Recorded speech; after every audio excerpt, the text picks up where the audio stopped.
സ്വന്തം മകൾ തൻ്റെ മുന്നിൽ വെച്ച് കഴുത്തറുത്ത് മരിക്കാൻ നിൽക്കുന്ന സമയത്ത് അയാൾ പെട്ടെന്ന് തന്നെ അത് തടുത്തു. അവർ രണ്ടുപേരും അവളെ കട്ടിൽ പിടിച്ച് കിടത്തി. അവളിപ്പോൾ ഉറക്കനെ അലറുകയാണ്. ആ സമയത്ത് അവളുടെ കഴുത്തിലൂടെ എന്തോ ഒന്ന് നീങ്ങുന്നതായിട്ട് അവർ കണ്ടു. അലറി കരയുന്ന അവളുടെ വായിലേക്ക് നോക്കിയപ്പോൾ അവർ കണ്ടത് ഒരു കണ്ണായിരുന്നു. ഇൻസീഡിയസ് എന്ന ഹൊറർ സ്റ്റോറിയുടെ കഥ പറയുന്ന 7ാമത്തെ വീഡിയോ ആണിത്.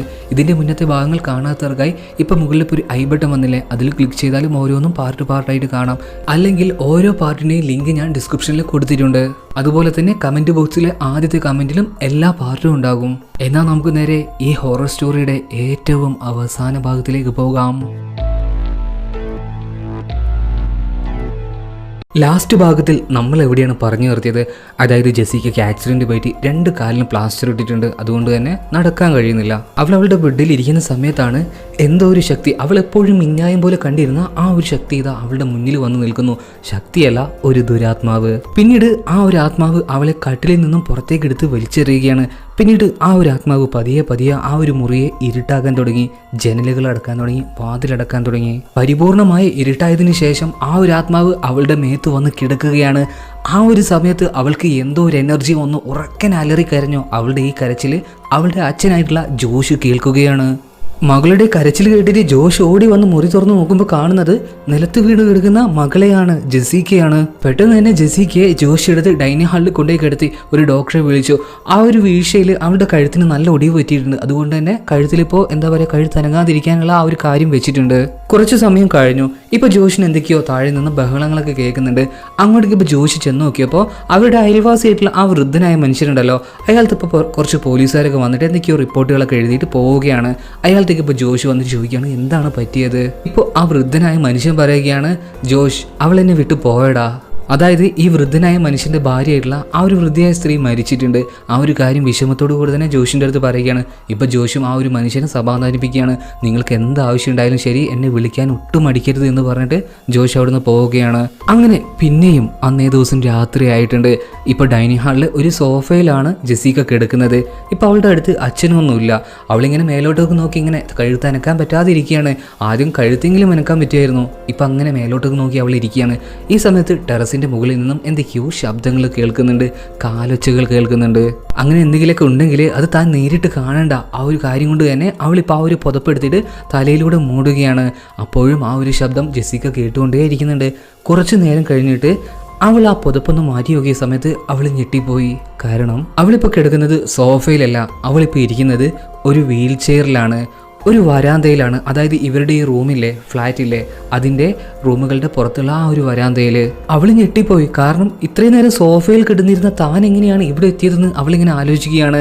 ആ ഒരു ഫ്ലോർ അവരുടെ ഫ്ലോർ അല്ലായിരുന്നു. അതുകൊണ്ട് തന്നെ അവൾ വേഗം തന്നെ ലിഫ്റ്റിൻ്റെ അടുത്തേക്ക് പോവുകയാണ്. ലിഫ്റ്റ് തുറക്കാൻ ശ്രമിക്കുന്നുണ്ട്, പക്ഷെ പറ്റുന്നില്ല. കുറേ നേരം ശ്രമിച്ചുകൊണ്ടിരിക്കുകയാണ്. ഇതേ സമയത്ത് അവളുടെ പിന്നിലായിട്ട് ആ ഒരു വൃദ്ധനായ ശ്വാസം കിട്ടാത്ത ആ ഒരു ആത്മാവില്ലേ, അത് വന്ന് ഇങ്ങനെ നിൽക്കുകയാണ്. ജെസിക്കയ്ക്ക് മനസ്സിലായി ആ ഒരു സാന്നിധ്യം. അവളിപ്പോൾ ഉറക്കനെ കരയുകയാണ്. എന്നിരുന്നാലും ആ ഒരു ആത്മാവ് ആ ഒരു വീൽ ചെയർ ശക്തിയായിട്ട് മുന്നോട്ടേക്ക് തള്ളിക്കൊണ്ടുപോവുകയാണ്. അവളിങ്ങനെ എന്താ പറയുക, ഒന്ന് തിരിഞ്ഞു നോക്കാൻ കഴിയില്ല ആരാണ് ബേക്കിൽ എന്ന്. കാരണം അവളുടെ കഴുത്ത് ഉളുക്കിക്കിടുകയാണ്. പിന്നീട് ആ ഒരു ആത്മാവ് അവളെ ആ വീൽ ചെയറിൽ ഇങ്ങനെ തള്ളിക്കൊണ്ടുപോയിട്ട് ഒരു മുറിയിലേക്ക് തട്ടിയിടുകയാണ്. അവളിപ്പോൾ ആ ഒരു മുറിയുടെ ഫ്ലോറിലേക്ക് കമന്നടിച്ച് വീണു. അവൾക്ക് എഴുന്നേൽക്കാൻ കഴിയുന്നില്ല. ജെസിക്ക ചുറ്റും ഒരു ഭയത്തോട് കൂടി തന്നെ ഇങ്ങനെ നോക്കുകയാണ്. ഇതേ സമയം ആ ഒരു ഫ്ലാറ്റിന്റെ ഒരു മുറിയിൽ നിന്നും ഒരു പ്രത്യേക തരത്തിലുള്ള രൂപം ഇങ്ങനെ ഇഴഞ്ഞു വരുന്നുണ്ട്. ആ ഒരു രൂപത്തെ ശ്രദ്ധിച്ച് നോക്കിയപ്പോൾ ജെസിക്കയ്ക്ക് മനസ്സിലായി അത് തൻ്റേത് തന്നെയായിട്ടുള്ള ഒരു രൂപമാണ്. പക്ഷെ അതിന് കണ്ണുകളുടെ സ്ഥാനത്ത് കണ്ണില്ല, വെറും തൊലിയാണ്. അതുപോലെ തന്നെ കയ്യുമില്ല, കാലുമില്ല. ആ ഒരു രൂപത്തിനെ കണ്ട സമയത്ത് അവളുടെ പേടി എത്രയോ ഇരട്ടി വർദ്ധിക്കാൻ തുടങ്ങി. അവളിപ്പോൾ ആ ഒരു നിലത്ത് കൈയടിച്ച് കരയാൻ തുടങ്ങുകയാണ്. അപ്പോൾ ഈ ഒരു നിലത്ത് കൈയടിക്കുന്ന ആ ഒരു ശബ്ദമൊക്കെ അതിൻ്റെ തൊട്ട് താഴെ ഉണ്ടായിരുന്ന അവളുടെ അച്ഛൻ കേൾക്കുകയാണ്. തൻ്റെ മകളുടെ കരച്ചിലാണല്ലോ എന്ന് കരുതി അയാൾ ഓടി ചെന്ന് നോക്കുമ്പോൾ നിലത്ത് വീണ് കിടക്കുന്ന തൻ്റെ മകളെയാണ് കാണുന്നത്. ജോഷ് പെട്ടെന്ന് തന്നെ ജെസിക്കയെ നിലത്ത് നിന്നും എഴുന്നേൽപ്പിക്കുകയാണ്. ഈ സമയത്താണ് ജോഷ് നിലത്ത് ഒരു കാൽപാദങ്ങൾ കാണുന്നത്. എപ്പോഴും കാണുന്നത് പോലെ കറുത്ത രക്തമുള്ള കാൽപ്പാടുകൾ. ഇപ്പൊ ജോഷ് ആ ഒരു കാൽപ്പാടിനെ ഫോളോ ചെയ്തുകൊണ്ട് പതിയെ മുന്നോട്ടേക്ക് പോവുകയാണ്. ഒരു മുറിയിലെത്തിയ സമയത്ത് അവിടെ ഉണ്ടായിരുന്ന ഒരു ഗ്ലാസ് തകർന്നു കിടക്കുന്നത് കണ്ടിട്ടുണ്ട്. അതോടൊപ്പം തന്നെ അതിന്റെ ചുമരുകളിലും ആ ഒരു കാൽപ്പാട് കാണുന്നുണ്ട്. ഇപ്പൊ പതിയെ ജോഷ് ആ ഒരു തകർന്ന ഗ്ലാസ്സിലൂടെ താഴേക്ക് നോക്കുകയാണ്. ഇവരിപ്പോൾ നിൽക്കുന്നത് 5ാമത്തെ 6ാമത്തെ ഫ്ലോറിലാണ്. ഇപ്പൊ ജോഷ് താഴേക്ക് നോക്കുമ്പോൾ കാണുന്നത് താഴെ വീണ് കിടക്കുന്ന ഒരു ശവശരീരമാണ്. ഇപ്പൊ ജോഷ് പറയുകയാണ്, ദൈവമേ എടുത്തു ചാടി ആ മനുഷ്യൻ. ജോഷി ഇപ്പോഴും വിചാരിക്കുന്നത് അതൊരു കള്ളനോ അല്ലെങ്കിൽ ആക്രമിക്കാൻ വന്ന ആരെങ്കിലും ആയിരിക്കുമെന്നാണ്. ഇപ്പോ ജെസിക്ക അതൊന്ന് നോക്കട്ടെ എന്ന് പറഞ്ഞിട്ട് അവളിപ്പോൾ ആ ഒരു ജനലിലൂടെ താഴേക്ക് എത്തി നോക്കുന്ന സമയത്ത് ആ ഒരു സാധനം ചുമരിലൂടെ ഈ എന്താ പറയാ ഒരു ചിലന്തിയെ പോലെ എഴഞ്ഞു വന്നിട്ട് അവളെ താഴോട്ട് പിടിച്ചു വലിക്കുകയാണ്. അതായത് ഈ ഒരു ആത്മാവിന് ജെസിക്കയെ പൂർണ്ണമായിട്ട് കൊന്നു കളയണം, എന്തൊക്കെയോ ലക്ഷ്യങ്ങൾ ഈ ഒരു ആത്മാവിനുണ്ട്. ഇപ്പോൾ അവളുടെ അച്ഛനായിട്ടുള്ള ജോഷ് താഴേക്ക് വീഴാതെ തന്നെ അവൾ ഇറക്കി പിടിച്ചിട്ടുണ്ട്. പരമാവധി ശക്തി ഉപയോഗിച്ച് ജോഷ് ഇപ്പോൾ അവളെ വലിച്ച് ആ റൂമിലേക്ക് ഇട്ടിട്ടുണ്ട്. ജോഷിനിപ്പോൾ ഒരു കാര്യം മനസ്സിലായി, തൻ്റെ മകൾ പറയുന്നതിൽ എന്തൊക്കെയോ കാര്യമുണ്ട്, അസാധാരണമായിട്ട് എന്തൊക്കെയോ ഇവിടെ നടക്കുന്നുണ്ട് എന്ന്. പിന്നീട് ജോഷ് ഒട്ടും ആലോചിക്കാൻ നിന്നില്ല. മകൾ പറഞ്ഞതുപോലെ തന്നെ ആ ഒരു സ്ത്രീയുടെ അടുത്തേക്ക്, എലീസയുടെ അടുത്തേക്ക് ജോഷ് പോവുകയാണ്. ജോഷ് ഇപ്പോൾ എലീസയുടെ വീട്ടിലെത്തി. എലീസ ചോദിച്ചു, ആരാണ്? ജോഷ് പറഞ്ഞു, ഞാൻ നിങ്ങളെ കുറച്ച് ദിവസം മുന്നേ കാണാൻ വന്നില്ലേ, ഒരു പെൺകുട്ടി, അവളുടെ അച്ഛനാണ്. എലീസ ഇപ്പോൾ ജോഷിനെ വീട്ടിലേക്ക് വിളിച്ചിരുത്തി. ഇപ്പോൾ ജോഷ് നടന്ന കാര്യങ്ങളെല്ലാം പറയുകയാണ്. എലീസ പറഞ്ഞു, കുറേ കാര്യങ്ങളൊക്കെ എനിക്കറിയാം, ഞാൻ സ്വപ്നത്തിൽ കണ്ടിരുന്നു.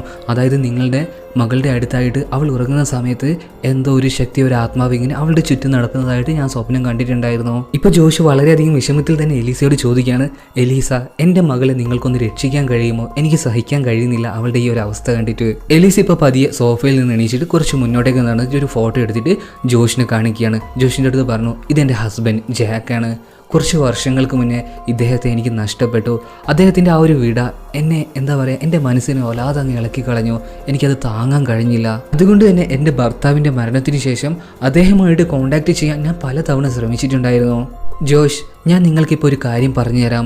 അതായത് മല്ലു എക്സ്പ്ലെയിനർ എന്ന് പറഞ്ഞൊരു യൂട്യൂബ് ചാനലുണ്ട്. അത് സബ്സ്ക്രൈബ് ചെയ്ത് വെച്ചിട്ടുണ്ടെങ്കിൽ നിങ്ങൾക്ക് പുതിയ പുതിയ ഒരുപാട് ഹൊറർ സ്റ്റോറികളും നല്ല കഥകളൊക്കെ കേൾക്കാൻ പറ്റും. അപ്പം നിങ്ങൾ വീട്ടിൽ വെറുതെ ഇരിക്കുകയാണെങ്കിൽ അതൊന്ന് സബ്സ്ക്രൈബ് ചെയ്ത് വെച്ചോളൂ, കഥകൾ കേൾക്കാം, ഒരുപാട് കേൾക്കാം. പിന്നീട് ഒരു കാര്യം കൂടി ഇപ്പോൾ എലീസ് ജോഷിൻ്റെ അടുത്ത് പറയുകയാണ്. അതായത് നമ്മൾ ഈ കാണുന്നത് മാത്രമല്ല ലോകം, ഇതിൻ്റെ അപ്പുറത്ത് മറ്റൊരു ലോകം കൂടിയുണ്ട്.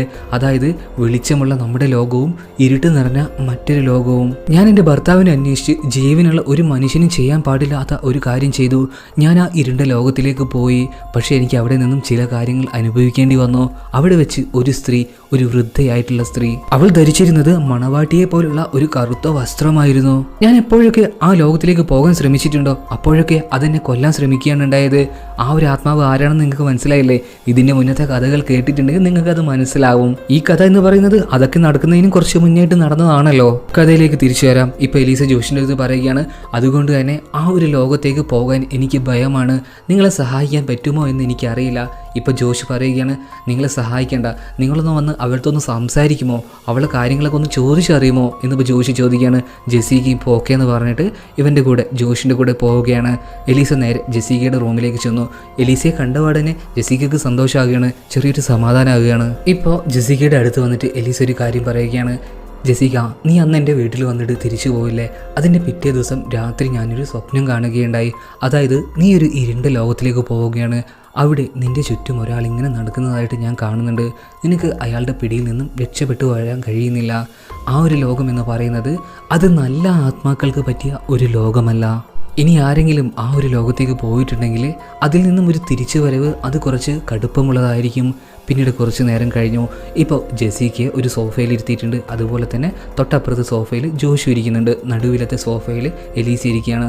എലീസ ഇപ്പോൾ ആ ഒരു ലോകത്തേക്ക് പോകാൻ പോവുകയാണ്. അതായത് ഈ ജെസിക്കയെ ശല്യപ്പെടുത്തുന്ന ആ ഒരു ആത്മാവ് ആരാണെന്ന് അറിയാനും എന്തിനാണെന്ന് അറിയാനും. അങ്ങനെ ഇപ്പോൾ അവിടുത്തെ വെളിച്ചെല്ലാം അണച്ചിട്ടുണ്ട്, ഇരുട്ടായിട്ടുണ്ട്, ഒരു മെഴുകുതിരി മാത്രം കത്തിച്ച് വെച്ചിട്ടുണ്ട്. ഇപ്പോൾ എലീസ അവളുടെ ശരീരത്തിൽ നിന്നും അവളുടെ ആത്മാവിനെ വേർപ്പെടുത്തി ആ ഒരു ലോകത്തിലേക്ക് പോവുകയാണ്. അവിടെ ഒരു ലൈറ്റ് ഉണ്ടായിരുന്നു. ആ ഒരു ലൈറ്റ് എടുത്തിട്ട് ആ ഒരു ഇരുണ്ട ലോകത്തിലൂടെ ഇങ്ങനെ നടക്കുകയാണ്. എലീസ അങ്ങനെ നടക്കുന്ന സമയത്ത് ഒരു മുറിയുടെ മുൻപിലായിട്ട് ഒരു സ്ത്രീയുടെ ആത്മാവ് ഇങ്ങനെ നിൽക്കുന്നുണ്ട്. അവളുടെ ശരീരമൊക്കെ നനഞ്ഞിട്ട് മുടിയിലൂടെയൊക്കെ വെള്ളം ഒലിക്കുന്നുണ്ട്. അവൾക്ക് ചോദിക്കുകയാണ് എലീസ, ശ്വസിക്കാൻ കഴിയാത്ത ആ ഒരു ദുരാത്മാവ് അവൻ എവിടെയാണ്? ഇപ്പം പേടിച്ചുകൊണ്ട് തന്നെ ആ ഒരു സ്ത്രീയുടെ ആത്മാവ് പറയുകയാണ്, എനിക്കറിയില്ല, നിങ്ങൾ മുന്നോട്ടേക്ക് പോയിക്കോളൂ. എലീസ പിന്നെയും ആ ഒരു വെളിച്ചവുമായിട്ട് ഇരുട്ടിലൂടെ ഇങ്ങനെ നടക്കുകയാണ്. കുറച്ച് ദൂരം കൂടെ നടന്നു. ഇപ്പോൾ സോഫയിലായിട്ട് ഒരു സ്ത്രീ ഇങ്ങനെ ഇരിക്കുന്നുണ്ട്. അവരിപ്പോൾ ചിരിച്ചുകൊണ്ട് എന്തൊക്കെയോ പറയുന്നുണ്ട്. എനിക്ക് എപ്പോഴും ആഗ്രഹമുണ്ടായിരുന്നു എങ്ങനെ ഇവിടെ നിന്നും പോകാൻ പറ്റും എന്നറിയാൻ.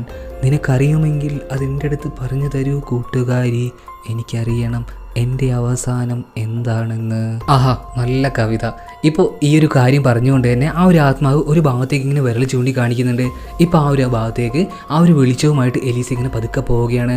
ഇപ്പോൾ ഇരുട്ടിൽ നിന്നും കറുത്ത വസ്ത്രം ധരിച്ച ഒരു ആത്മാവ് വന്നിട്ട് എലീസയുടെ കഴുത്തിൽ മുറുക്കി പിടിക്കുകയാണ്.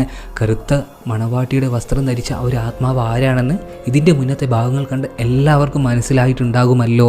തൻ്റെ അമ്മയ്ക്ക് വേണ്ടി മനുഷ്യരെ കൊല്ലാൻ നടക്കുന്ന ഒരു ഭ്രാന്തനായിട്ടുള്ള ഒരു മനുഷ്യൻ്റെ ആത്മാവ് തന്നെയായിരുന്നു അത്. ഇപ്പോൾ ആ ആത്മാവ് എലീസയുടെ ഇവിടെയുള്ള ഈ ആത്മാവിനെ നശിപ്പിക്കാൻ ശ്രമിച്ചുകൊണ്ടിരിക്കുകയാണ്. ഒരു രക്ഷയും ഇല്ലാത്തതുകൊണ്ട് തന്നെ എലീസയുടെ ആത്മാവ് അവളുടെ ശരീരത്തിലേക്ക് വന്ന് കയറി. എലീസ ഇപ്പോൾ പെട്ടെന്ന് തന്നെ സോഫയിൽ നിന്നും ചാടി എഴുന്നേറ്റിട്ട് പറയുകയാണ്, ജോഷ്, ജെസിക്ക, എനിക്കിത് ചെയ്യാൻ കഴിയില്ല, ഇതിനുള്ള കഴിവ് എനിക്കില്ല, എൻ്റെ അടുത്ത് ക്ഷമിക്കണം എന്ന് പറഞ്ഞുകൊണ്ട് തന്നെ എലീസ അവിടുന്ന് പോവുകയാണ്. എലീസയുടെ ഈ ഒരു മറുപടി കേട്ട സമയത്ത് ജോഷ് ആകെ ധരിച്ചു നിൽക്കുകയാണ്. അതുപോലെ തന്നെ ജെസിക്കയും അവൾക്ക് ഭയം ഇരട്ടിയായി വരികയാണ്. തനിക്ക് ഒരിക്കലും രക്ഷപ്പെടാൻ കഴിയില്ല എന്ന് അവളിങ്ങനെ വിചാരിക്കുകയാണ്. അവളുടെ കണ്ണുനീരിങ്ങനെ ഒഴുകുന്നുണ്ടായിരുന്നു. കാരണം അത്രത്തോളം ഭീതിപ്പെടുത്തുന്ന ഭയപ്പെടുത്തുന്ന സംഭവങ്ങളാണല്ലോ നടന്നുകൊണ്ടിരിക്കുന്നത്. കുറച്ചു നേരം കഴിഞ്ഞു. ജെസിക്കയുടെ അനിയനായിട്ടുള്ള ആൽബർട്ട്, അവൻ ഇൻ്റർനെറ്റിൽ അതിലൊക്കെ ആയിട്ട് ഒരുപാട് വീഡിയോസും കുറേ കാര്യങ്ങളൊക്കെ കാണുന്ന ആളാണ്. അവനിപ്പോൾ അവൻ്റെ അച്ഛനായ ജോഷിനെ വിളിച്ചിട്ട് പറയുകയാണ്, അച്ഛാ നിങ്ങൾ ഇത് കണ്ടോ? അവൻ ജോഷിന് കാണിച്ചു കൊടുത്തത് ഒരു വെബ് സീരീസ് ആയിരുന്നു. ആ ഒരു വെബ് സീരീസ് എന്ന് പറയുന്നത് 2 ചെറുപ്പക്കാർ പ്രേതങ്ങളെ വേട്ടയാടാൻ പോകുന്നതും അവിടെ നടക്കുന്ന സംഭവങ്ങളും അവിടുത്തെ വിഷ്വൽസ് എല്ലാം കാണിച്ചു കൊടുക്കുന്ന കാര്യങ്ങളായിരുന്നു. അത് ചെയ്തുകൊണ്ടിരുന്നത് മറ്റാരുമല്ല, ജിമ്മിയും ജോൺസുമായിരുന്നു. ഇപ്പോൾ ആൽബർട്ട് ജോഷിൻ്റെ അടുത്ത് പറയുകയാണ്, അച്ഛാ നമുക്ക് ഇവരെ ഒന്ന് വിളിച്ചു നോക്കിയാലോ, എന്തൊക്കെയാണ് പ്രശ്നങ്ങൾ, കാര്യങ്ങളൊക്കെ അറിയാൻ വേണ്ടിയിട്ട്. പിന്നീട് ജോഷും ഓക്കെ പറയുകയാണ്. പിന്നീട് അവരുടെ അടുത്തേക്ക് ജിമ്മിയും ജോൺസിനെയും വിളിച്ചു വരുത്തുകയാണ്. ക്യാഷ് കൊടുക്കാമെന്നൊക്കെ പറഞ്ഞിട്ടുണ്ടായിരുന്നു. അങ്ങനെ ജിമ്മിയും ജോൺസും അങ്ങോട്ടേക്ക് എത്തുകയാണ്. ജോൺസിൻ്റെ കാര്യം ഞാൻ പറയണ്ടല്ലോ, എപ്പോഴും ആളുകളെ കാണാൻ വരുന്ന സമയത്ത് അവനൊരു മര്യാദയും കാണിക്കാറില്ല. എന്തെങ്കിലുമൊക്കെ ഭക്ഷണം, മധുരമുള്ള എന്തെങ്കിലുമൊക്കെ സാധനം ഇങ്ങനെ കഴിച്ചുകൊണ്ട് വെക്കും. ഇപ്പോൾ അവരെ ജോഷ് വീട്ടിലേക്ക് അയറ്റുകയാണ്. പിന്നീട് അവർ ആ ഒരു മുറിയെല്ലാം ഒന്ന് പരിശോധിച്ചതിന് ശേഷം ഒരു ക്യാമറ ജെസിക്കയുടെ നെറ്റിയിലായിട്ട് ഫിറ്റ് ചെയ്യുകയാണ്. അതുപോലെ തന്നെ ഒരു മൈക്കും അവളുടെ ടീഷർട്ടിൽ വെച്ച് കൊടുക്കുകയാണ്. ഇപ്പോൾ അത് പറഞ്ഞു, നിൻ്റെ മുന്നിൽ ആര് വന്നു നിന്നാലും അത് ഞങ്ങൾക്ക് ഈ ഒരു സ്ക്രീനിലൂടെ കാണാൻ കഴിയും. അതുപോലെ തന്നെ ഇവിടെയുള്ള ശബ്ദങ്ങളും ഞങ്ങൾക്ക് കേൾക്കാൻ കഴിയും. അങ്ങനെ ജെസിക്കയെ ആ ഒരു മുറിയിൽ ഇരുത്തിയിട്ട് ഇവരെല്ലാവരും ഡൈനിങ് ഹാളിലേക്ക് പോവുകയാണ്. പിന്നീട് അവരെല്ലാവരും എന്തെങ്കിലും ശബ്ദം കേൾക്കുന്നുണ്ടോ, എന്തെങ്കിലും ആ ഒരു ക്യാമറയിലൂടെ കാണാൻ കഴിയുന്നുണ്ടോ എന്നൊക്കെ ഇങ്ങനെ ആ ഒരു സ്ക്രീനിലൂടെ ഇങ്ങനെ ഒബ്സർവ് ചെയ്തുകൊണ്ടിരിക്കുകയാണ്. കുറേ നേരം കഴിഞ്ഞു, ഒന്നും കാണാനില്ല. ഇവിടെ മറ്റൊരു ടെസ്റ്റ് ഉണ്ട് കേട്ടോ, അതിപ്പോൾ മനസ്സിലാക്കാം. ഇതേ സമയം മറ്റൊരു ഭാഗത്ത് ഒരു റെസ്റ്റോറൻറ്റിൽ ഇപ്പോൾ എലീസ് ഇങ്ങനെ ഇരിക്കുകയാണ്. എലീസ് പോയിട്ടുള്ളത് കാൾ എന്ന് പറഞ്ഞിട്ടുള്ള അവളുടെ ഒരു ഫ്രണ്ടിനെ മീറ്റ് ചെയ്യാൻ വേണ്ടിയിട്ടാണ്. ഇപ്പോൾ കാൾ അങ്ങോട്ടേക്ക് വന്നു. എലീസ കാളിൻ്റെ അടുത്ത് ചോദിക്കുകയാണ്, കാൾ എനിക്ക് നല്ല ഭയമുണ്ട്, എനിക്ക് എന്താണ് ചെയ്യേണ്ടതെന്ന് അറിയില്ല, ഒരു പ്രശ്നം വന്നിട്ടുണ്ട്. കാര്യങ്ങളൊക്കെ ഇപ്പോൾ എലീസ കാളിന് പറഞ്ഞു കൊടുക്കുകയാണ്. അതായത് ആ ഒരു ലോകത്തിലേക്ക് ചെല്ലുമ്പോൾ ഒരു ആത്മാവ് അവളെ കൊല്ലാൻ ശ്രമിക്കുന്ന കാര്യം ഇപ്പോൾ കാളിൻ്റെ അടുത്ത് എലീസ പറഞ്ഞു കൊടുത്തു. ഇപ്പോൾ കാൾ ഒരു കാര്യം എലീസയ്ക്ക് പറഞ്ഞു കൊടുക്കുകയാണ്. എലീസ, നീ എപ്പോഴും ഒരു കാര്യം ഓർക്കണം, അതായത് ആ ആത്മാവ് എന്ന് പറയുന്നത് ജീവനില്ലാത്ത ഒരു ശരീരത്തിലെ ആത്മാവാണ്. പക്ഷെ നിൻ്റെ ആത്മാവ് എന്ന് പറയുന്നത് ജീവനുള്ള ശരീരത്തിലെ ആത്മാവാണ്. എന്തുകൊണ്ടും അതിനേക്കാൾ ശക്തിയും ബലവും നിൻ്റെ ആത്മാവിന് തന്നെയായിരിക്കും. ആ ഒരു ആത്മവിശ്വാസം, ആ ഒരു മനോധൈര്യം വെച്ചുകൊണ്ട് മാത്രം നീ ആ ഒരു ലോകത്തിലേക്ക് പോവുക.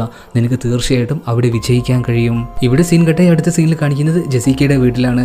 ഇപ്പോൾ ആ വീട്ടിൽ ഡൈനിങ് ഹാളിൽ ഇപ്പോൾ ജിമ്മിയും ജോൺസും അതുപോലെ തന്നെ ജോഷും ആ ഒരു സ്ക്രീനിലൂടെ ജെസിക്കയുടെ നെറ്റിയിൽ വെച്ച ആ ക്യാമറയിലൂടെ എന്തെങ്കിലുമൊക്കെ കാണുന്നുണ്ടോ എന്ന് ഒബ്സർവ് ചെയ്തുകൊണ്ടിരിക്കുകയാണ്. കുറേ നേരം കഴിഞ്ഞിട്ട് ഒന്നും കാണാനില്ല. അങ്ങനെ കുറച്ച് നേരം കൂടെ കഴിഞ്ഞു. ഇപ്പോൾ ആ ക്യാമറയിലെ വിഷ്വൽസൊക്കെ ഇളകാൻ തുടങ്ങിയിട്ടുണ്ട്. അതിങ്ങനെ മുന്നോട്ടേക്ക് വരാൻ തുടങ്ങിയിട്ടുണ്ട്. ഇപ്പോൾ ഇവരെല്ലാവരും ഞെട്ടിപ്പോവുകയാണ്. കാരണം ജെസിക്കയ്ക്ക് ആ ബെഡിൽ നിന്ന് എണീച്ച് നടക്കാൻ കഴിയുന്നില്ല. പിന്നെ എങ്ങനെയാണ് ഈ ക്യാമറയിലെ വിഷ്വൽസ് മുന്നോട്ടേക്ക് പോവുക? അവരിപ്പോൾ വേഗം തന്നെ ജെസിക്കയുടെ മുറിയിലേക്ക് ചെന്ന് നോക്കുമ്പോൾ അവിടെ ജെസിക്കയെ കാണാനില്ല. പക്ഷെ ആ മോണിറ്ററിൽ ആ ഒരു മുറിയിലെ വിഷ്വൽസ് തന്നെ കാണാനുണ്ടായിരുന്നു. കാരണം ആ ഒരു ക്യാമറയും ജെസിക്കയും ഇവിടെ എവിടെയോ ഉണ്ട്. ഇപ്പോൾ അവർ കാണുന്ന വിഷ്വൽസ് ഒരു അലമാരയുടേത് പോലെയാണ്. ഇപ്പോൾ അവിടെ ഉണ്ടായിരുന്ന ഒരു തുണി വെച്ച അലമാര ജോഷ് വേഗം പോയി തുറന്നു നോക്കുമ്പോൾ അതിൻ്റെ ഉള്ളിൽ വെച്ചും ആ ഒരു ക്യാമറയും മൈക്കും കിട്ടുകയാണ്. ഇപ്പോൾ ആ ഒരു ക്യാമറ പല ഭാഗത്തേക്കായിട്ട് തിരിക്കുമ്പോൾ അതിൻ്റെ വിഷ്വലിങ് കാണാൻ കഴിയുന്നുണ്ട്. ആ ഒരു വിഷ്വലൊക്കെ ഇപ്പോൾ ജിമ്മി ആ ഒരു മോണിറ്ററിലൂടെയും നോക്കുന്നുണ്ട്. ഇപ്പോൾ ആ ക്യാമറ ജിമ്മിയുടെ നേരെയാണ്. ആ ഒരു സ്ക്രീനിലൂടെ ജിമ്മിക്ക് ജിമ്മിയെ തന്നെ കാണാൻ കഴിയുന്നുണ്ട്. അതുപോലെ തന്നെ തൻ്റെ പിന്നിലായിട്ട് നിൽക്കുന്ന ജെസിക്കയും കാണാൻ കഴിയുന്നുണ്ട്. അവളുടെ കയ്യിൽ ഇപ്പോൾ ഇരുമ്പിൻ്റെ ഒരു ടൂൾ ഉണ്ടായിരുന്നു. അത് വെച്ചപ്പോൾ ജിമ്മിയുടെ മുട്ടിന് തന്നെ അടിക്കുകയാണ്. അവൻ നിലത്തേക്ക് വീണുപോയി. പെട്ടെന്ന് തന്നെ ജെസിക്ക ആ ഒരു ടൂൾ ഉപയോഗിച്ചിട്ട് അവളുടെ അച്ഛനായ ജോഷിൻ്റെ മുഖത്തും അടിക്കുകയാണ്. വേദന കൊണ്ട് ജോഷും നിലത്ത് വീണുപോയി. പിന്നീട് അവിടെ ഉണ്ടായിരുന്ന ജോൺസിനെയും തലക്കടിച്ചുകൊണ്ട് തന്നെ അവൾ നിലത്ത് വീഴ്ത്തുകയാണ്. ഇപ്പോൾ എല്ലാവരും എന്ത് ചെയ്യണമെന്നറിയാതെ നിലത്തിങ്ങനെ വീണെടുക്കുകയാണ്. എല്ലാവരും 3 പേരും ഭയന്നിങ്ങനെ നിൽക്കുകയാണ്. ഇപ്പോൾ ജെസിക്ക അവളുടെ കാലിൽ ചുറ്റി വെച്ച ആ ഒരു പ്ലാസ്റ്റർ ഉണ്ടല്ലോ, അത് കട്ടിലിൻ്റെ കാലിൽ ഇറുക്കി അടിച്ച് പൊട്ടിക്കുകയാണ്. എത്രത്തോളം വേദന അവളുടെ ശരീരത്തിന് ഉണ്ടാകും എന്ന് പോലും അറിയില്ല. എന്നാലും അത് അവളിങ്ങനെ ചെയ്തുകൊണ്ടിരിക്കുകയാണ്. അവളെല്ലാം അത് ചെയ്യുന്നത് എന്ന് നമുക്കും അറിയാം. ഈ കാര്യങ്ങളൊക്കെ കണ്ടുകൊണ്ടിരിക്കുന്ന അവളുടെ അച്ഛനും ജിമ്മിക്കും ജോൺസിനും അറിയാം. അങ്ങനെ മുഴുവനായിട്ടും അത് തല്ലി പൊളിച്ച് കളഞ്ഞിട്ടുണ്ട്. പിന്നീട് അവിടെ ഉണ്ടായിരുന്ന ഒരു അലമാരയുടെ മുകളിൽ നിന്നും ഒരു ബ്ലേഡ് എടുക്കുകയാണ്. ഇപ്പോൾ എന്താ പറയുക, കാലിന് സ്വാധീനമൊന്നുമില്ല. എന്നാലും പതിയെ അവളിങ്ങനെ ജോഷിൻ്റെ അടുത്തേക്ക് നടന്നു വന്നിട്ട് പറയുകയാണ്, നിൻ്റെ ഭാര്യയെ കുറച്ച് കാലം മുന്നേ നിനക്ക് നഷ്ടമായിട്ടുണ്ട്. ഇപ്പോൾ ഇതാ നിൻ്റെ മകളെ നിനക്ക് നഷ്ടപ്പെടാൻ പോവുകയാണ്. ആ ഒരു വേദനയിൽ നീ നീറി മരിക്കും. നിനക്ക് വേണ്ടി ആ ഒരു ലോകത്തിൽ ഞാൻ കാത്തിരിക്കുമെന്ന് പറഞ്ഞിട്ട് ജെസിക്ക ആ ഒരു ബ്ലേഡ് ഉപയോഗിച്ച് അവളുടെ കഴുത്ത് അറുത്ത് മരിക്കാൻ നിൽക്കുകയാണ്. അപ്പോഴേക്കും ജോൺസും ജോഷും ചേർന്നിട്ട് ജെസിക്കയെ പിടിച്ചു വെക്കുകയാണ്. അപ്പോൾ ജെസിക്ക ഉറക്കൻ അലറുന്നുണ്ട്. പിന്നീട് 2 പേരും ചേർന്ന് അവളെ ആ കട്ടിലേക്ക് കിടത്തി. ഈ ഒരു സമയത്ത് ജെസിക്ക ഉറക്കൻ അലറുകയാണ്. ഇപ്പോൾ ജോൺസും ജോഷും നോക്കി നിൽക്കെ ഈ ജെസിക്കയുടെ കഴുത്തിൻ്റെ ഉള്ളിൽ നിന്നും എന്തോ ഒരു വസ്തു മുകളിലേക്ക് എങ്ങനെ കയറി വരുന്നുണ്ട്. ഇപ്പോൾ അലറിക്കൊണ്ടിരിക്കുന്ന ജെസിക്കയുടെ വായിലേക്ക് ഇവർ 2 പേരും നോക്കുന്ന സമയത്ത് ഒരു കണ്ണ് കാണാനുണ്ടായിരുന്നു. ഒന്ന് ആലോചിച്ച് നോക്കൂ, ജെസിക്ക ഉറക്കനെ കരയുന്ന സമയത്ത് അവളുടെ വായിൽ നിന്നും ഒരു കണ്ണാണ് അവരിപ്പോൾ കണ്ടിട്ടുള്ളത്. പിന്നീട് എങ്ങനെയൊക്കെയോ ഇവർ 3 പേരും ചേർന്ന് അവരുണ്ടായിരുന്ന ഒരു കയർ ഉപയോഗിച്ചിട്ട് ജെസിക്കയെ കൈയും കാലും എല്ലാം കെട്ടിയിടുകയാണ്. ഇപ്പോൾ ജിമ്മിയും ജോൺസും ആകെ പേടിച്ചു പോയിട്ടുണ്ട്. അവരിപ്പോൾ പറയുകയാണ്, ഞങ്ങൾ വിചാരിച്ച് ഇതൊക്കെ ഒരു ഫേക്ക് ആയിരിക്കുമെന്ന്. യഥാർത്ഥത്തിൽ ഒരു അപകടത്തിൽ വന്ന് പെട്ടല്ലോ ദൈവമേ. ഇപ്പോൾ ജോഷിന് മനസ്സിലായി, അതായത് ഇവർ 2 പേരും കള്ളന്മാരാണെന്ന്. ഓരോന്ന് എഡിറ്റ് ചെയ്തിട്ട് ഒരു വെബ് സീരീസ് വെറുതെ ഉണ്ടാക്കി ഇറക്കി ആളുകളെ പറ്റിക്കാൻ നടക്കുന്ന 2 ആൾക്കാരാണ്. ഇപ്പോൾ കാര്യം മനസ്സിലാക്കിയ ജോഷി ഇവർ 2 പേരെയും വീട്ടിൽ നിന്ന് ഇറങ്ങിപ്പോയെന്ന് പറഞ്ഞിട്ട് അവരെ ചീത്ത പറയുകയാണ്. ഈ സമയത്താണ് അങ്ങോട്ടേക്ക് എലീസ വരുന്നത്. നിനക്ക് അവരെ പറഞ്ഞു വിടാൻ വരട്ടെ, എനിക്ക് കുറച്ച് കാര്യങ്ങൾ കൂടെ ചെയ്യാനുണ്ട്. ഇപ്പോൾ ജിമ്മിയോടും ജോൺസിൻ്റെ അടുത്തും എലീസ ചോദിക്കുകയാണ്, എനിക്ക് ആവശ്യമായിട്ടുള്ള ടെക്നിക്കൽ സപ്പോർട്ട് തരാൻ നിങ്ങൾ തയ്യാറാണോ? എൻ്റെ കൂടെ നിങ്ങൾ നിൽക്കുമോ? അവർ പറയുകയാണ്, എന്തായാലും ഇത്രയൊക്കെ ആയില്ലേ, ഞങ്ങൾ നിങ്ങളുടെ കൂടെ നിൽക്കാം. അങ്ങനെ ഇപ്പോൾ കാര്യങ്ങളൊക്കെ ഇവർക്ക് 3 പേർക്കും കൂടിയായിട്ട് എലീസ പറഞ്ഞു കൊടുക്കുകയാണ്. ഞാൻ പറഞ്ഞില്ലേ, 2 ലോകമുണ്ട്. നമ്മുടെ ഈ ലോകവും അതുപോലെ തന്നെ ഇരുട്ട് നിറഞ്ഞ ഒരു ലോകവും.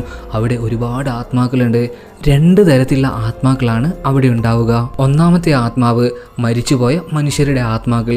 അവർക്ക് എങ്ങനെയെങ്കിലും ജീവിതത്തിലേക്ക് തിരിച്ചു വരാൻ ആഗ്രഹമുണ്ട്. അതുകൊണ്ട് തന്നെ ജീവിച്ചിരിക്കുന്ന ഒരു ശരീരത്തിൽ നിന്നും ആത്മാവ് വേർപെട്ടിട്ടുണ്ടെങ്കിൽ ആ ഒരു ശരീരത്തിലേക്ക് വന്നു കയറാൻ ആ ആത്മാക്കൾ ശ്രമിച്ചുകൊണ്ടേയിരിക്കും. കഴിഞ്ഞ ഭാഗങ്ങൾ കണ്ടവർക്ക് അത് മനസ്സിലാകും. പിന്നീട് എലീസ പറയുകയാണ്, 2ാമത്തെ കൂട്ടരായ ആത്മാക്കൾ അവരാണ് ഏറ്റവും ഡേഞ്ചർ.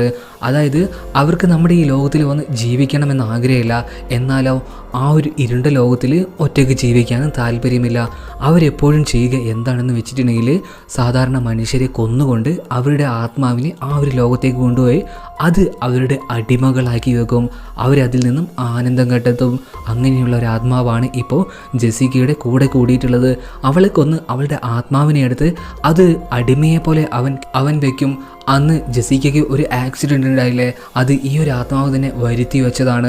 ആ ഒരു ആക്സിഡൻറ്റിൽ ജെസിക്കയുടെ പകുതി ആത്മാവിനെ അവൻ എടുക്കാൻ കഴിഞ്ഞിട്ടുണ്ട്. പക്ഷേ ബാക്കിയുള്ള പകുതി ആത്മാവിനെ കൂടെ അവൻ എടുക്കണം. അതിനു വേണ്ടിയിട്ടാണ് അവളെ ഇങ്ങനെ കൊല്ലാൻ ശ്രമിച്ചുകൊണ്ടേയിരിക്കുന്നത്. ആ ഒരു ആത്മാവ് എന്ന് പറയുന്നത് കുറേ കാലം മുന്നേ ഇവിടെ ജീവിച്ചിരുന്ന ഒരു മനുഷ്യൻ തന്നെയാണ്. ഇവിടെ ജീവിച്ച ഒരുപാട് പേരെ കൊന്നിട്ട് അവരുടെ ആത്മാവിനെ അവൻ അവൻ്റെ ഇഷ്ടത്തിനായിട്ട് എടുത്തു കൊണ്ടുപോയിട്ടുണ്ട്. എന്തായാലും ഞാനിനി ആ ഒരു ലോകത്തേക്ക് പോകാൻ പോവുകയാണ്. ഇപ്പോൾ ഇവർ 4 പേരും ഒരു സോഫയിൽ ഇങ്ങനെ ഇരിക്കുകയാണ്. കൂടെ തന്നെ ഒരു സോഫയിൽ ജെസിക്കയും കെട്ടിവെച്ചിട്ടുണ്ട്. എലീസ ഇപ്പോൾ ജോൺസിൻ്റെ അടുത്ത് പറയുകയാണ്, ഞാൻ പറയാൻ പോകുന്ന ഓരോ കാര്യങ്ങളും നീ നോട്ട് ചെയ്യണം. അങ്ങനെ എലീസ ആ ഒരു ലോകത്തിലേക്ക് പോവുകയാണ്. എലീസ ആ ഒരു ലോകത്തിന് പേര് വെക്കുകയാണ് ഫർദർ. എലീസ പറയുന്ന ഓരോ കാര്യങ്ങളും ജോൺസ് ഇപ്പോൾ നോട്ട് ചെയ്തുകൊണ്ടിരിക്കുകയാണ്. എലീസ അങ്ങനെ ആ ഒരു ലോകത്തിലൂടെ നടന്നുകൊണ്ടിരിക്കുമ്പോൾ ആ ഒരു സ്ത്രീയുടെ ആത്മാവിനെ എലീസ കാണുകയാണ്. എലീസ അവരുടെ ചോദിക്കുകയാണ്, നീ പേടിക്കണ്ട, നീ അവനെ എനിക്ക് കാണിച്ചുക. അവനെ നശിപ്പിക്കുന്നതിലൂടെ നിനക്ക് അവൻ്റെ കയ്യിൽ നിന്നും ഫ്രീ ആകാം, നിനക്ക് രക്ഷപ്പെടാൻ കഴിയും. ഇപ്പോൾ ഒരു ഭയത്തോടു കൂടി തന്നെ ആ സ്ത്രീയുടെ ആത്മാവ് എലീസയും കൂട്ടിയിട്ട് അവനിരിക്കുന്ന ആ ദുരാത്മാവ് ഇരിക്കുന്ന ആ മുറിയിലേക്ക് കൊണ്ടുപോവുകയാണ്. എലീസ ഇപ്പോൾ പതിയെ ആ ഒരു മുറിയുടെ വാതിൽ തുറന്ന് ഉള്ളിലേക്ക് കിടക്കുകയാണ്. ഇപ്പോൾ കട്ടിലിൻ്റെ ഒരു ഭാഗത്തായിട്ട് ഒരു വൃദ്ധനായ തല മുഴുവൻ നരച്ച ഒരു മനുഷ്യൻ ഇങ്ങനെ ഇരിക്കുന്നുണ്ട്. കുറച്ച് തടിയൊക്കെ ഉള്ള ഒരാൾ. അയാളുടെ അടുത്തേക്ക് എലീസ ഇപ്പോൾ പോകാൻ നിൽക്കുമ്പോൾ എലീസയെ ഈ ലോകത്തിൽ എപ്പോഴും ഉപദ്രവിച്ചുകൊണ്ടിരിക്കുന്ന ആ കറുത്ത വസ്ത്രം ധരിച്ച ആ ദുരാത്മാവ് വന്ന് അവളുടെ കഴുത്തിന് ഇറുക്കി പിടിച്ച് കൊല്ലാൻ ശ്രമിക്കുകയാണ്. ഇപ്പോൾ എലീസയ്ക്ക് കാള് പറഞ്ഞ ആ വാക്കുകൾ ഓർമ്മ വരികയാണ്. നീ ജീവിച്ചിരിക്കുന്ന ആത്മാവാണ്, മറ്റെല്ലാവരെക്കാളും ശക്തി നിനക്കാണ്. ഇപ്പോൾ എലീസ എന്ത് ചെയ്തു? ആ ആത്മാവിൻ്റെ കൈകളുണ്ടല്ലോ അവൾ തട്ടിക്കളയുകയാണ്. എന്നിട്ട് എന്താ പറയുക, ചുരുട്ടി കൂട്ടിയ ഒരു ആത്മാവിന് ഒരു ഒറ്റയേറ് കൊടുക്കുകയാണ്. ആ ആത്മാവ് ഇപ്പോൾ ചുമരിൽ ചെന്ന് അടിക്കുകയാണ്. എലീസ ഇപ്പോൾ ആ ഒരു ആത്മാവിനെ നോക്കിയിട്ട് പറയുകയാണ്, ധൈര്യമുണ്ടെങ്കിൽ എൻ്റെ അടുത്ത് ഫൈറ്റിന് വാടാ എന്ന്. ഇപ്പോൾ ആ ഒരു കറുത്ത വസ്ത്രം ധരിച്ച ആത്മാവ് പതിയെ പേടിച്ചുകൊണ്ട് തന്നെ അവിടുന്ന് പോവുകയാണ്. ഇത്രയേ ഉണ്ടായിരുന്നുള്ളൂ. ഈ ഒരു കാര്യത്തിന് വേണ്ടിയിട്ടാണ് എലീസ ഭയന്ന് ഇത്രയും കാലം ജീവിച്ചിരുന്നത്. പിന്നീട് എലീസ കണ്ട ആ വൃദ്ധനായ തടിയുള്ള മനുഷ്യൻ്റെ അടുത്തേക്ക് ഇപ്പോൾ പോയി നോക്കുമ്പോൾ എലീസ ഞെട്ടിപ്പോവുകയാണ്. കാരണം അവൾ അവിടെ കണ്ടത് അവളുടെ ഭർത്താവിനെ തന്നെയാണ്. അവളിപ്പോൾ ഓടിച്ചെന്നിട്ട് അവളുടെ ഭർത്താവിൻ്റെ ആത്മാവിനെ കെട്ടിപ്പിടിക്കുകയാണ്. അവളുടെ ഭർത്താവും അതായത് ജാക്കും ഇപ്പോൾ അവളുടെ അടുത്ത് സംസാരിച്ചുകൊണ്ടിരിക്കുകയാണ്. ഇപ്പോൾ ജാക്ക് പറയുകയാണ്, എലീസ നീയും എൻ്റെ കൂടെ വാ, എനിക്ക് ഒറ്റയ്ക്ക് ഇവിടെ നിൽക്കാൻ കഴിയുന്നില്ല. ഇപ്പോൾ ഒരു ബ്ലേഡ് ഇപ്പോൾ എലീസയ്ക്ക് കൊടുത്തുകൊണ്ട് തന്നെ ജാക്ക് സ്വയം കഴുത്ത് അറുത്ത് മരിച്ചുകൊണ്ട് എൻ്റെ കൂടെ വാ എന്ന് പറയുകയാണ്. ഇപ്പോൾ എലീസ ആ ഒരു ബ്ലേഡ് വാങ്ങിയിട്ട് കുറച്ച് നേരം ആലോചിച്ചിട്ട് പറയുകയാണ്, എനിക്ക് എൻ്റെ ഭർത്താവിന് ഒരുപാട് സ്നേഹമാണ്, അദ്ദേഹത്തിൻ്റെ കൂടെ നിൽക്കാൻ തന്നെയാണ് എനിക്ക് താല്പര്യം. പക്ഷേ എൻ്റെ ജാക്ക് എൻ്റെ അടുത്ത് ഒരിക്കലും ഇങ്ങനെ ചെയ്യാൻ പറയില്ലടാ ചെകുത്താനെ എന്ന് പറഞ്ഞിട്ട് ആ ഒരു ബ്ലേഡ് വെച്ച് ജാക്കിൻ്റെ ആത്മാവിനെ ഒറ്റ വരയ്ക്കുകയാണ്. ഇപ്പോൾ വേദന കൊണ്ട് തന്നെ മുഖം പൊത്തിക്കൊണ്ട് തന്നെ ജാക്കിൻ്റെ ആത്മാവ് ഇരുട്ടത്തേക്ക് ഇങ്ങനെ പോവുകയാണ്. പിന്നീട് ഇരുട്ടത്ത് നിന്ന് വരുന്നത് ആ ശ്വസിക്കാൻ കഴിയാത്ത ആ ഒരു പ്രത്യേക തരത്തിലുള്ള ആ ഒരു ദുരാത്മാവില്ലേ, ആ ആത്മാവ് ഇങ്ങനെ പുറത്തേക്ക് വരികയാണ്. എലീസ ഭയപ്പെടാതെ തന്നെ അതിൻ്റെ മുഖത്ത് നോക്കി പറയുകയാണ്, നീ ഒരു ദുരാത്മാവാണ്, നീ ജീവനില്ലാത്തവനാണ്, പക്ഷേ എൻ്റെ ആത്മാവ് നിന്നെക്കാളും എത്രയോ പവർഫുള്ളാണ്. ഇപ്പോൾ എലീസ പറഞ്ഞു, നീ പിടിച്ചു വെച്ചിട്ടുള്ള ജെസിക്കയുടെ ആത്മാവിനെ എൻ്റെ അടുത്തേക്ക് വിട്, അവളെ വെറുതെ വിട്ടേക്ക് എന്ന് പറയുകയാണ്. ഇപ്പോൾ ഒരാത്മാവ് രണ്ട് കൈ ഇങ്ങനെ കൊട്ടുകയാണ്. ആ സമയത്ത് നിലത്തൂടെ ഇഴഞ്ഞു വരികയാണ് ജെസിക്കയുടെ ആ ഒരു പകുതി ആത്മാവ്. അതായത് അവളുടെ ആ ഒരു ശരീരം പൂർണ്ണമായിട്ടില്ല, കണ്ണില്ല, കൈകാലുകളില്ല, അങ്ങനെ ഒരു രൂപം പതിയെ അങ്ങോട്ടേക്ക് എഴിഞ്ഞു വരികയാണ്. ഇപ്പോൾ ജെസിക്ക ആ മാസ്ക് വെച്ചിട്ടുള്ള ആ ഒരു വൃദ്ധനായ ആത്മാവിനെ ഒറ്റ തള്ളു വെച്ച് കൊടുത്തിട്ട് ഈ ജെസിക്കയുടെ പകുതി ആത്മാവിനെ എടുത്ത് അവിടുന്ന് പോവുകയാണ്. പക്ഷേ എലീസ ഒരു കാര്യം മനസ്സിലാക്കിയിരുന്നില്ല. അതായത് ഈ ഒരു ആത്മാവ് എന്ന് പറയുന്നത് ഒരുപാട് മനുഷ്യരുടെ ആത്മാവുകൾ എടുത്തുകൊണ്ട് തന്നെ കുറച്ചധികം സ്ട്രോങ് ആയിട്ടുള്ളൊരു ആത്മാവായിരുന്നു. അവനിപ്പോൾ ആ ഒരു നിലത്തിങ്ങനെ ചവിട്ടുകയാണ്. അവിടെയുള്ള കട്ടിലും അലമാരിയും എല്ലാം ആകെ എന്താ പറയുക തെറിച്ചു വീഴുകയാണ്. അതിൻ്റെ ഇടയിലേക്ക് ഇപ്പോൾ എലീസയും അതുപോലെ തന്നെ ജെസിക്കയുടെ ആ പകുതി ആത്മാവ് വീണിട്ടുണ്ട്. എന്നിരുന്നാലും അവളെയും കൂട്ടിയിട്ട് ജെസിക്ക ഇങ്ങനെ മുന്നോട്ടേക്ക് പോയിക്കൊണ്ടിരിക്കുകയാണ്. ഇപ്പോൾ ഒരു വാതിലിൻ്റെ മുന്നിലൂടെ അവരുടെ മുന്നിലേക്ക് ഇപ്പോൾ ആ വൃദ്ധൻ്റെ ആത്മാവ് വന്ന് ചാടുകയാണ്. എലീസയുടെ ആത്മാവിനെ ആ ഒരു ദുരാത്മാവ് തട്ടിത്തെറിപ്പിച്ചു. എലീസ ഇപ്പോൾ വളരെയധികം ദേഷ്യത്തോടു കൂടി തന്നെ ആ ഒരു വൃദ്ധൻ്റെ ആത്മാവിനെ നോക്കിക്കൊണ്ട് ഓടി വന്നിട്ട് അതിനെ തള്ളി മാറ്റി എലീസ ആഞ്ഞ് നിലത്തുനിന്ന് ചവിട്ടുകയാണ്. അപ്പോൾ അവിടെ ഉണ്ടായിരുന്ന ആ ഒരു ഫ്ലോർ തകർന്നുകൊണ്ട് തന്നെ ആ ഒരു ദുരാത്മാവ് താഴേക്ക് വീണുപോയി. പിന്നീട് ജെസിക്കയുടെ ആ ഒരു പാതി ആത്മാവിനെയും കൊണ്ട് അവളുടെ ശരീരത്തിൻ്റെ അടുത്തേക്ക് പോവുകയാണ്. എലീസ വേഗം തന്നെ അവളുടെ ശരീരത്തിലേക്ക് കയറി. എലീസ കണ്ണു തുറന്നു. ഇപ്പോൾ അവിടെ ഉണ്ടായിരുന്ന ജോഷി ചോദിക്കുകയാണ്, എന്തൊക്കെയാണ് സംഭവിച്ചത്, എൻ്റെ മകൾ എന്താ കണ്ണു തുറക്കാത്തത്? എലീസ പറഞ്ഞു, നിങ്ങൾ കുറച്ച് നേരം ഒന്ന് വെയിറ്റ് ചെയ്യും. ഇതേ സമയത്ത് ആ ഒരു ലോകത്ത് ജെസിക്കയുടെ പകുതി ആത്മാവ് അവളുടെ ശരീരത്തിലേക്ക് ഇങ്ങനെ കയറാൻ നിൽക്കുകയാണ്. ഇതേ സമയത്ത് അവളെ വന്നിട്ട് ആ ഒരു വൃദ്ധൻ്റെ ആത്മാവ് പിടിക്കുകയാണ്. കുറച്ചു നേരം കഴിഞ്ഞിട്ടും മകളുടെ കണ്ണ് തുറക്കാത്തത് കൊണ്ട് തന്നെ ജോഷി ചോദിക്കുകയാണ്, എലീസ എന്താ ഇത്, എൻ്റെ മകളുടെ ആത്മാവിൻ്റെ തിരിച്ച് അവളുടെ ശരീരത്തിലേക്ക് വരാത്തത്? എലീസ ഇപ്പോൾ പറയുകയാണ്, കുറച്ച് നേരം കൂടി നിങ്ങൾ വെയിറ്റ് ചെയ്യുന്ന ഇങ്ങനെ പറയുകയാണ്. ഇതേ സമയം ആ ഒരു ഇരുണ്ട ലോകത്തിൽ ആ വൃദ്ധനായ ആത്മാവ് ജെസിക്കയുടെ ആത്മാവിനിപ്പോൾ മടിയിലിരുത്തി ഇങ്ങനെ താലോലിക്കുകയാണ്. അതായത് അവളുടെ ആത്മാവിനെ പൂർണ്ണമായിട്ടും ഈ ഒരു ലോകത്തിലേക്ക് ഈ മനുഷ്യൻ ഇങ്ങനെ വിളിച്ചുകൊണ്ടിരിക്കുകയാണ്. ഈ ഒരു ദുരാത്മാവ്. ഇതേ സമയം ജോഷ് ആകെ ബഹളം ഉണ്ടാക്കിക്കൊണ്ടിരിക്കുകയാണ്, എൻ്റെ മകൾ മരിച്ചുകൊണ്ടിരിക്കുകയാണ്, എലീസ എന്തെങ്കിലുമൊക്കെ ചെയ്യേ. ഈ സമയത്താണ് എലീസ ഒരു സ്ത്രീയുടെ ശബ്ദം ഇങ്ങനെ കേൾക്കുന്നത്. ഇപ്പോൾ എലീസ ഒരു ബഹളത്തിൻ്റെ അടുത്ത് ജോഷിൻ്റെ അടുത്ത് ചോദിക്കുകയാണ്, കുറച്ച് ദിവസങ്ങൾക്ക് മുന്നേ ഒരു വൃദ്ധയായ സ്ത്രീ ഇവിടെ മരിച്ചിട്ടുണ്ടോ? ജോഷ് അതേ എന്ന് പറയുകയാണ്. ഇപ്പോൾ എലീസ പറയുകയാണ്, ആത്മാവേ, നിങ്ങൾക്ക് എന്തെങ്കിലും പറയാനുണ്ടെങ്കിൽ അത് എൻ്റെ അടുത്ത് പറയൂ, ഇങ്ങനെ മുകളിലേക്ക് നോക്കി പറയുകയാണ്. ഇതേ സമയത്ത് ആ ഒരു ആത്മാവ് എന്തോ ഒരു മറുപടി കൊടുക്കുന്നുണ്ട്. എലീസ അത് കേട്ടു. ആ ഒരു ആത്മാവ് മറുപടി കൊടുത്തത് ജെസിക്കയുടെ ഒരു ഡയറി, പേഴ്സണൽ ഡയറി എന്നായിരുന്നു. വേഗം തന്നെ എലീസ ആ ഒരു ഡയറി ചെന്ന് നോക്കുമ്പോൾ കാണുന്നത് ജെസിക്കയുടെ അമ്മയുടെ ഒരു ലെറ്റർ ആയിരുന്നു. ഇപ്പോൾ എലീസയ്ക്ക് മനസ്സിലായി, അതായത് ജെസിക്കയുടെ അമ്മയായിട്ടുള്ള ലില്ലിയെടുത്ത് സഹായം ചോദിച്ചിട്ടുണ്ടെങ്കിൽ അവളുടെ ആത്മാവിനെ തിരിച്ച് ഭൂമിയിലേക്ക് അല്ലെങ്കിൽ ഈ ഒരു ലോകത്തേക്ക് തന്നെ കൊണ്ടുവരാൻ കഴിയും. പിന്നീട് എലീസ ഇങ്ങനെ പറയുകയാണ്, ലില്ലി, നിങ്ങളുടെ ആത്മാവ് ഇവിടെ ഉണ്ടെങ്കിൽ വരിക, നിങ്ങളുടെ മകളെ സംരക്ഷിക്കുക, രക്ഷിക്കുക, അതിനുള്ള കാര്യങ്ങൾ ചെയ്യുക.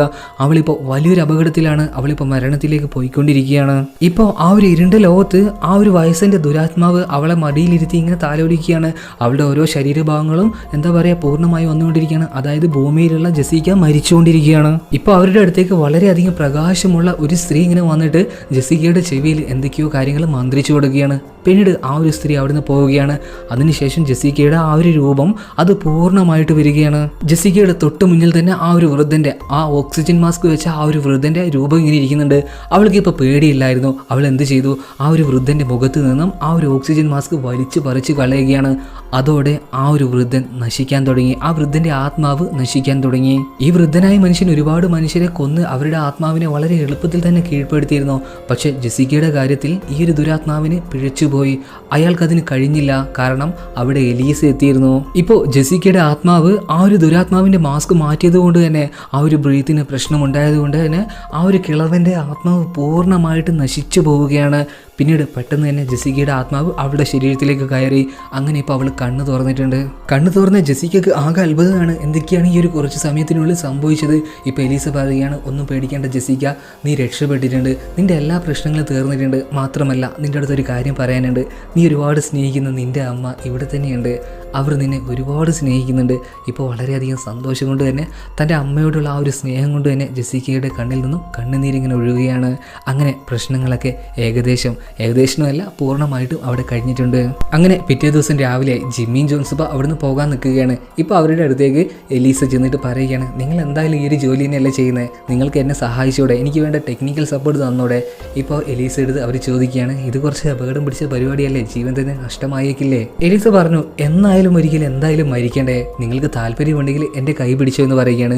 പിന്നീട് ജിമ്മിയും ജോൺസും ഇപ്പോൾ എലീസയുടെ കൈ പിടിച്ചുകൊണ്ട് തന്നെ നടക്കുകയാണ്. അങ്ങനെയാണ് ജിമ്മിയും ജോൺസും എലീസയുടെ കൂട്ടത്തിൽ ചേരുന്നത്, അവരൊരു ടീമായി മാറുന്നത്. അങ്ങനെ കുറച്ച് ദിവസം കൂടെ കഴിഞ്ഞു. ഇപ്പോൾ എലീസ ഭക്ഷണമൊക്കെ കഴിഞ്ഞിട്ട് കിടക്കാൻ നിൽക്കുമ്പോഴാണ് ഇരുട്ടതായിട്ട് എന്തൊക്കെയോ ശബ്ദങ്ങൾ കേൾക്കുന്നത്. ഇപ്പോൾ എലീസയുടെ പിന്നിൽ നിന്ന് ഒരു ചുവന്ന തല പെട്ടെന്ന് മുന്നോട്ടേക്ക് വരികയാണ്. ആരായിരുന്നു ചുവന്ന തലയുള്ള ആ ഒരു മനുഷ്യൻ? ഈ കാര്യങ്ങളൊക്കെ ഞാൻ മുൻപേ പറഞ്ഞു കഴിഞ്ഞതാണ്. ആദ്യ ഭാഗം കണ്ടവർക്ക് അത് മനസ്സിലായിട്ടുണ്ടാവും. അപ്പോൾ ഇതോടെ ഇൻസീഡിയസ് എന്ന് പറഞ്ഞ ഈ ഒരു ഹൊറർ സ്റ്റോറി ഇവിടെ തീരുകയാണ്. എനിക്ക് സമാധാനമായി. കുറേ ദിവസമായി ഇതിൻ്റെ പിന്നാലെ കൂടിയിട്ട്. എന്തായാലും നല്ല റിസ്ക് എടുത്തുകൊണ്ട് തന്നെയാണ് നിങ്ങൾക്ക് വേണ്ടി ഞാൻ ഈ കഥ പറഞ്ഞു തന്നിട്ടുള്ളത്. നിങ്ങൾ ഒരുക്കണം, ഒറ്റയ്ക്കാണ്, ഇരുട്ടാണ് പലപ്പോഴും. അപ്പോൾ ഇതുപോലെയുള്ള ഒരുപാട് നല്ല കഥകളുമായിട്ട് ഇനിയും ഞാൻ വരുന്നുണ്ട്. അപ്പോൾ നിങ്ങൾ ചാനൽ സബ്സ്ക്രൈബ് ചെയ്യാത്തവരാണെങ്കിൽ ഒന്ന് സബ്സ്ക്രൈബ് ചെയ്ത് വെക്കുക. അതോടൊപ്പം തന്നെ ആ ബെല്ലൈക്കൺ ഒന്ന് എനാബിൾ ചെയ്ത് വെക്കുക. പിന്നെ ഇതുപോലെയുള്ള നല്ല കഥകൾ കേൾക്കാൻ നിങ്ങൾക്ക് ഇഷ്ടമാണോ എങ്കിൽ ആ കഥ പറഞ്ഞു തരാൻ എനിക്കും ഇഷ്ടമാണ്. It's me Mallu explainer. അടുത്ത വീഡിയോയിൽ കാണാം. Okay, by.